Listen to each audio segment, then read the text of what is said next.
दिमाग तो ख़राब नहीं हो गया ऐसा तुम्हारा? क्या बकवास कर रही हो तुम? केस हो चुका है उस पर, और हम हरगिज़ भी किसी भी हालत में इन सब चीज़ों को रुकने नहीं देंगे। दामियार शाह को उसके किए की सज़ा ज़रूर मिलेगी, हर हालत में मिलेगी। और ख़बरदार जो तुम पीछे हटी, हम सब तुम्हारे साथ हैं, तुम्हें किसी चीज़ से डरने की ज़रूरत नहीं। हमारे होते हुए किसी भी चीज़ से खौफज़दा नहीं होना। बताओ किस चीज़ से खौफज़दा हो रही हो तुम? उसने सुबह नाश्ते की टेबल पर आते सबसे ये कहा कि वो ये केस नहीं करना चाहती, बल्कि इस केस को यहीं ख़त्म करना चाहती है। लेकिन उसकी बात सुनकर सभी लोग भड़क उठे थे। मैं डरती नहीं हूँ उससे भैया, बस मैं ये सब कुछ नहीं करना चाहती, ये सब कुछ ख़त्म करना चाहती हूँ। मुझे नहीं पड़ना इन सब चक्करों में, मैं आप लोगों को भी नहीं पड़ने दूंगी इन सब चीज़ों में।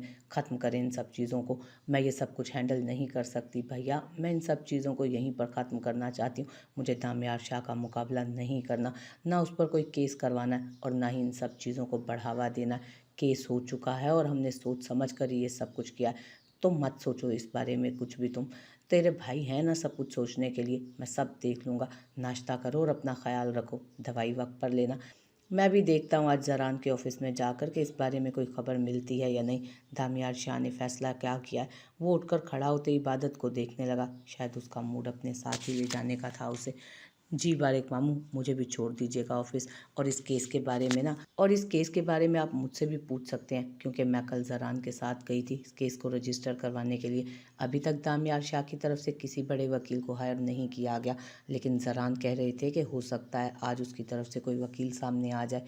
और उसके साथ ही वो उठकर बाहर की तरफ जाते हुए बोली थी, केस केस केस, मैं कह रही हूँ ना बंद करेंगे सब कुछ। और हर कोई इसी बारे में बात कर रहा है, ख़त्म करेंगे सब कुछ। मुझे नहीं करवाना कोई भी केस, और ना ही दामियार शाह के बारे में कोई बात करना चाहती हूँ मैं, नहीं लड़ना चाहती मैं, नहीं पढ़ना चाहती मैं इन सब चक्करों में। ख़त्म करने की बजाय फजूल में घसीट रहे हैं आप लोग। मुझे कोई केस नहीं करना। बाबा ठीक कहते हैं, मैं फजूल में अपना नाम ख़राब नहीं कर सकती। मुझे अपनी ज़िंदगी के लिए कुछ बेहतर सोचना है, ना कि एक वाक़ये को खुद पर सवार कर लेना है। मैं इस वाक़ये को सारी ज़िंदगी के लिए अपनी ज़िंदगी का दाग नहीं बनने दे सकती। मुझे कॉलेज जाना है, यूनिवर्सिटी जाना है, अपनी ज़िंदगी में आगे बढ़ना है, कुछ बनना है अपनी ज़िंदगी में। इस हादसे को अपनी पूरी ज़िंदगी पर मैं हावी नहीं कर सकती। बंद करें इस केस को यहीं पर। मुझे दानियार पर कोई केस नहीं करना, ये सब कुछ ख़त्म करें। वो अपनी बात ख़त्म करती वहाँ से उठकर ऊपर की तरफ चली गई, जबकि बारिक ज़बर और शहीद जहां उसकी बात सुनकर हैरान थे, वहीं बाबा उसके फैसले पर काफ़ी मुतमईन लग रहे थे। वो इबादत के साथ ही ऑफिस आया था।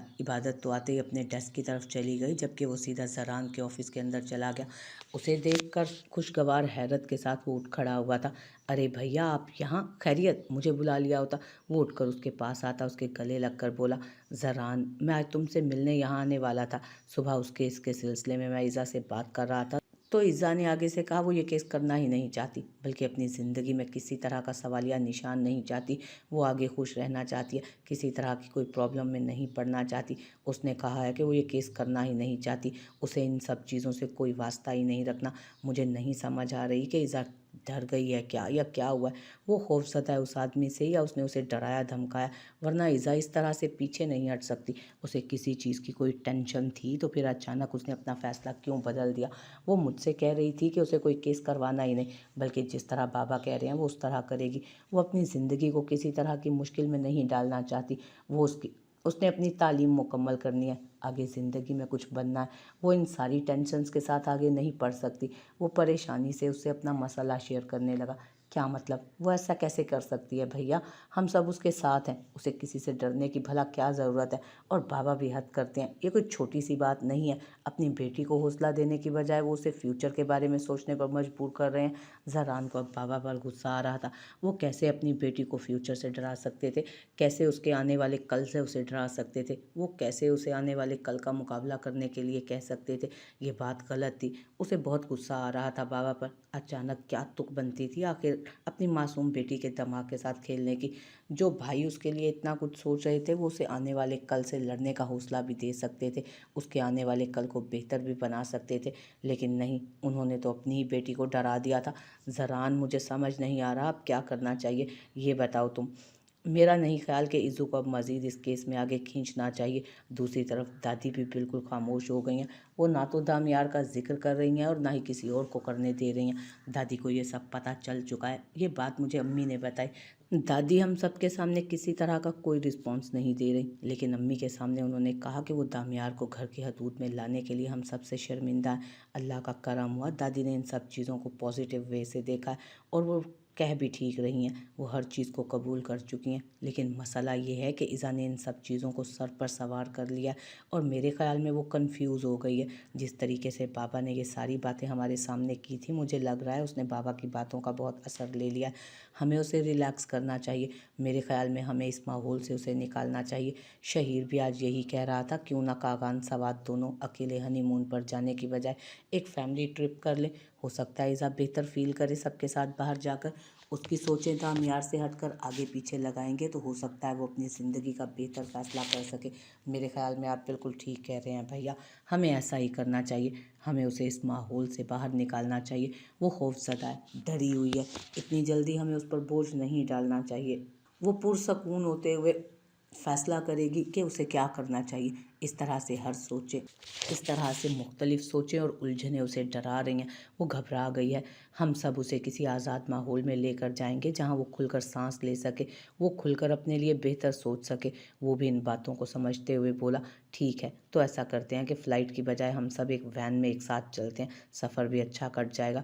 वैसे भी पिछले साल हमने ट्रिप कैंसिल कर दिया था सिर्फ इस वजह से कि ऐन वक्त पर ज़बर के लिए मसाइल बन गए थे, लेकिन अब ऐसा नहीं होगा। मैं ज़बर से आज ही बात करता हूँ। हमें अपनी बहन को एक ऐसा माहौल देना पड़ेगा कि वो अपनी बेहतरी के लिए कुछ सोच सके, कोई बेहतर फैसला कर सके। हमें उसे उलझाना नहीं बल्कि उसकी उलझनों को सुलझाना है। वो उसके ऑफिस से उठते हुए बोला। उस वक्त वो काफ़ी रिलैक्स लग रहा था, जबकि ज़रान भी अपने आने वाले हफ्ते में सारी मीटिंग्स का शेड्यूल चेक कर रहा था। वो भी अपनी बहन की खुशी ही चाहता था, इसलिए वो भी उनके साथ जाने का इरादा कर चुका था। वैसे भी इस तरह के ट्रिप्स में बाबा का होना नामुमकिन सी बात थी। यकीनन घर के पांचों बड़े कहीं भी नहीं जाने वाले थे। ये सिर्फ यंग पार्टी का ट्रिप था जिसमें वो भी जाना चाहता था। वो भी अपनी फैमिली के साथ एक अच्छा वक्त गुजारना चाहता था। जी सर, आपने मुझे बुलाया? वो कमरे में दाखिल होते हुए उससे पूछने लगी। उसके चेहरे पर परेशानी वाज़ेह थी। यकीनन वो भी ईज़ा के फ़ैसले के बारे में जानती थी। जी हाँ मिसेज़ इबादत ज़रान शाह, मैंने आपको बुलाया। वो बात दरअसल ये है कि मैं और आप हनीमून पर जा रहे हैं इस वीकेंड पर सवात के लिए, तो क्या आप मेरे साथ चलेंगी? वो इस तरह सवाल कर रहा था जैसे हनीमून के लिए अपनी बीवी से नहीं, पर्सनल असिस्टेंट से पूछ रहा हो। लेकिन यहाँ तो उसके पर्सनल असिस्टेंट ही थी वो, और फिर वो अपनी पर्सनल असिस्टेंट को हनीमून पर क्यों ले जा रहा था? ज़रान फ़िलहाल घर में बहुत टेंशन चल रही है, खुदा के लिए रुखसती की डिमांड मत कीजिएगा। वो परेशानी से बोली। हर परेशानी का हल होता है मेरी जान, डोंट वरी, तुम बस तैयार हो जाओ, हम दोनों हनीमून पर जा रहे हैं। वो उठकर उसके पास आते हुए बोला, मैं आपके साथ कहीं नहीं जा रही। वो उसकी नीयत को समझते हुए इनकार करती पीछे हटने वाली थी कि जब अचानक से उसने उसे थाम लिया था। इनकार करने वाले लोग मुझे बिल्कुल भी पसंद नहीं हैं। वो उसके चेहरे के करीब अपना चेहरा करते हुए बोला था, ज़रान प्लीज़ समझने की कोशिश करें, ऐसा मुमकिन नहीं है। मैं होटल बुक करवा रहा हूँ और सब घर वालों से भी पूछ चुका हूँ। वो सरगोशीनुमा आवाज़ में बोला, क्या मतलब, आपने घर वालों से बात की? वो पीछे की तरफ को होती बोली, लेकिन उसकी गिरफ्त इतनी सख्त थी कि एक दफ़ा फिर से वो उसके बाजुओं में थी।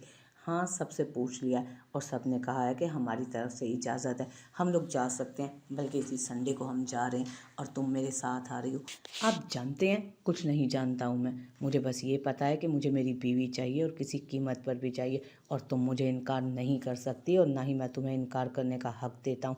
और तुम मेरे साथ आ रही हो तो बस आ रही हो, ऐसा करना। सामान वगैरह पैक करने की ज़रूरत नहीं, मैं तुम्हारे लिए जो सामान लिया है ना वो खुद ही तुम्हारी पैकिंग कर लूँगा उसमें से, और बाकी चीज़ें मैं तुम्हें वहाँ से लेकर दूँगा, कोई मसला नहीं। तुम्हें किसी भी चीज़ के लिए परेशान होने की ज़रूरत हरगिज़ नहीं है। वो अब की बार उसके चेहरे की तरफ देखते हुए बोला। जब अचानक ही कमरे का दरवाज़ा खोलती उसकी सेक्रेटरी अंदर दाखिल हुई। इबादत अगले लम्हे पीछे हटते हुए फासला बना गई, लेकिन उसकी सेक्रेटरी जैसे बहुत कुछ समझ चुकी थी।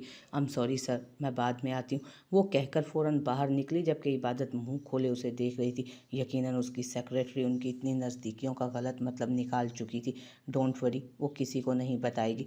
उसे घबराए हुए देखकर वो उसको अपने करीब करते हुए बोला, किसी को नहीं बताएगी? ज़रान, आपको अंदाज़ा भी है यहाँ क्या हुआ है? उसने आपको मेरे इतने करीब देख लिया, यकीनन वो मुझे कैरेक्टरलेस समझ रही होगी। वो समझ रही होगी कि मैं इस तरह की कोई गंदी लड़की हूँ जो अपने बॉस को इम्प्रेस कर रही है, शायद ज़्यादा मार्क्स के लिए या फिर पता नहीं क्या।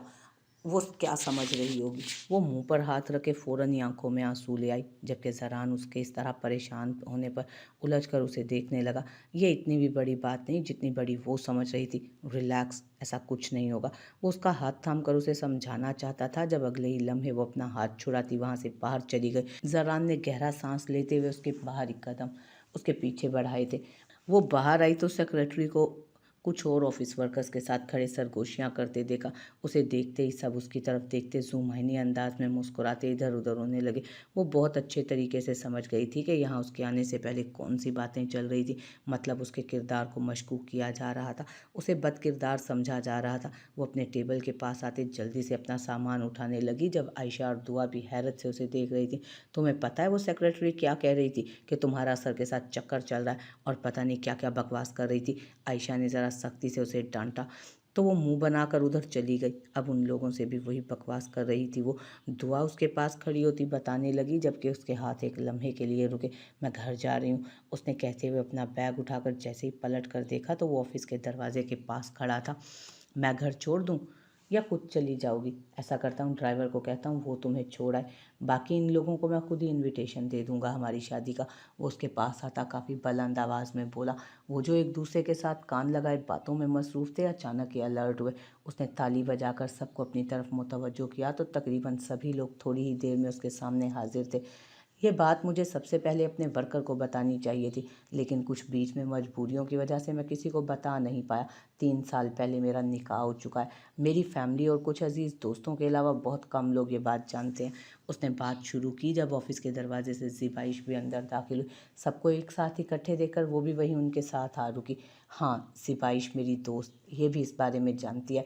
Right Zibaish, come here. उसने ज़िबाइश को बुलाया तो वो भी मुस्कुराकर उसके पास आ गई। वो उसे अपने दोस्त के तौर पर मुतारिफ़ करवा रहा था जो उसे बिल्कुल बुरा नहीं लगा। मेरा निकाह 3 साल पहले हुआ, तब मैं आप तीनों की तरह एक आम इंटर्नशिप करके छोटा सा वकील था। जिम्मेदारियां ज़्यादा थी सर पर और बहुत कुछ हासिल करना था। निकाह जैसी जिम्मेदारी संभालना मेरे लिए थोड़ा मुश्किल हो गया था, लेकिन फिर भी निकाह तो हो गया घर वालों की मर्ज़ी के मुताबिक। और फिर जहाँ निकाह हो जाए वहाँ मोहब्बत हो ही जाती है।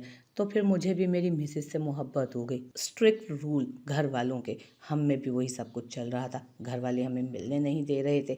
ऐसे में एक दिन मुझे एक यूनिवर्सिटी के इंटर्नशिप स्टूडेंट का इंटरव्यू लेने के लिए बुलाया गया और वहाँ पर मुझे बताया गया कि उस क्लास की एक लड़की है जो बहुत लायक है और बहुत अच्छी वकील बनेगी और वो लोग चाहते थे कि वो मेरी इंटर्नशिप में आए। आप लोगों को पता है वो लड़की कौन थी? मिसेज़ इबादत ज़रान शाह, मेरी मनकूहा। उसे देखते ही मैंने इनकार कर दिया। मैंने सोचा नहीं, मैं उसे कैसे अपनी इंटर्नशिप में ले सकता हूँ। लोग क्या सोचेंगे कि मैं अपनी ही बीवी को सिफारिश के तौर पर लोग क्या सोचेंगे कि मैं अपनी ही बीवी को सिफारिश के तौर पर अपने ऑफिस में इंटर्नशिप पर रख रहा हूँ। वो उसे भी इस चीज़ से प्रॉब्लम थी, लेकिन यूनिवर्सिटी के ऑर्डर्स थे, फॉलो तो करने थे। उन लोगों ने कहा कि मेरे साथ यही लड़की सूट करती है, जो बिल्कुल राइट है। मेरे साथ तो मेरी खूबसूरत सी बीवी ही सूट करती है और मैंने उसे अपने ऑफिस में इंटर्नशिप के तौर पर रख लिया। अब जैसा कि हम दोनों का रिश्ता है कि एक दूसरे से दूर रहना हमारे लिए मुश्किल हो जाता है, तो ख़ासकर मेरे लिए वो बहुत एहतियात करती है। डरती है कि कोई देख ना ले, किसी को पता ना चल जाए कि हमारे बीच रिश्ता क्या है। लेकिन सच छुपता थोड़ी है। मैं प्राउडली ये बात एक्सेप्ट करता हूँ। मिस इबादत मेरी मनकूहा हैं और मेरी फ्यूचर वाइफ भी। 1 डेढ़ हफ्ते में रुखसती के बाद वो हमेशा के लिए मेरे पास आ जाएंगी, तो अब ये बात छुपाने का कोई फ़ायदा नहीं था। वैसे तो मेरी सेक्रेटरी ने सबको बता ही दिया होगा कि हम एक दूसरे के बहुत करीब थे या हमारा अफेयर चल रहा है या फिर हम दोनों का कोई चक्कर वगैरह है। लेकिन मैं ये बात क्लियर करता हूँ कि यहाँ कोई अफेयर या चक्कर नहीं, बल्कि ये मेरी मनकूहा हैं और बहुत जल्द बीवी बनने वाली हैं। बाकी मुझे पता है किसी को कोई सवाल वगैरह नहीं करना होगा। राइट ज़िबाइश? आखिर में उसने उड़ती रंगत के साथ खड़ी ज़िबाइश को मुखातिब किया जो कब से ज़मीन पर निगाहें जमाई खड़ी थी। या श्योर, ऑफ कोर्स मैं जानती थी इस बारे में। 3 साल पहले तुम्हारा निकाह हुआ था इबादत के साथ, लेकिन रुखसती वाली बात मुझे नहीं पता थी। कॉन्ग्रेचुलेशंस, तुम्हारी शादी हो रही है। अब मेरी शोहरत थोड़ी कम हो जाएगी क्योंकि तुम्हारे नाम से काफ़ी प्रमोशन ले रही थी मैं कि हम दोनों का अफेयर चल रहा है। वो कहकहा लगाते बोली तो ज़र्रान ने उसके कहकहे में खूब उसका साथ दिया।